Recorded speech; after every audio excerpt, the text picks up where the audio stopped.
ఘనంగా ఎన్టీఆర్ 30వ వర్ధంతి.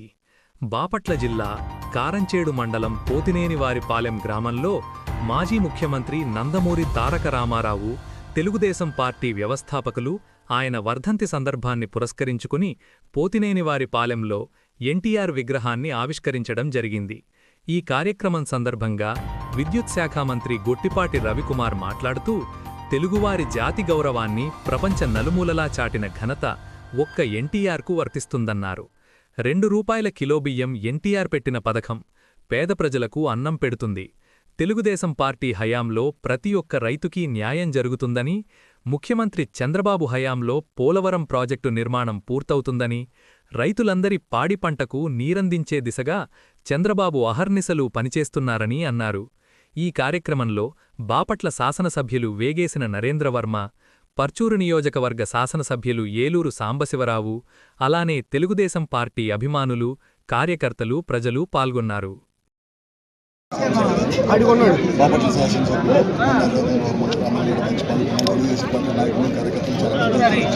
ఈ కార్యక్రమాన్ని స్వర్గీయ నందమూరి తారక రామారావు గురించి ప్రత్యేకంగా చెప్పనక్కర్లేదు. తెలుగు ఆత్మగౌరవాన్ని ప్రపంచం అంతా కూడా చాటి మహనీయుడు.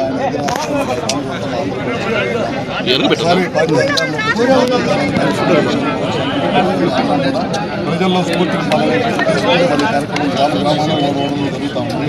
ముఖ్యంగా 2 పంచాయతీలు మహిళలు సమాన పక్క గృహాలు కట్టించుకోవడం కానీ, అట్లానే సోషల్ స్కూల్స్ పేదవాళ్ళకి స్కూల్స్ తీసుకోవాలని ముఖ్యంగా తీసుకుంటూ వాళ్ళ రోజు ఎన్టీ రామారావు గారు తీసుకొచ్చింది. పేదవాళ్ళందరూ కూడా స్కూల్స్ విశేష స్కూల్స్ చదువుతున్నారంటే ఆ రోజు ఎన్టీ రామారావు గారు చదవాలి. అలా ఎన్నో మహత్తరమైన కార్యక్రమాలు వాళ్ళు కూడా కార్యక్రమాలు ఏ ప్రభుత్వం మాత్రం కొనసాగిస్తున్నాయంటే దూరదృష్టితో ఏ విధంగా పెట్టారు ఆ రోజు ఎన్టీఆర్ గారు. అటు రాజకీయ రంగంలో కానీ ఎన్టీఆర్ గారు అటు సినిమా రంగంలో కానీ ఆయనకు భావి తరాలకు కూడా తెలియజేసుకుంటూ గ్రామాల్లో ఇలాంటి విగ్రహాలు పెట్టి ఆయన స్ఫూర్తితో ముందుకు వెళ్ళాలని ఉద్దేశంతో అన్ని గ్రామాల్లో ఈ కార్యక్రమాలు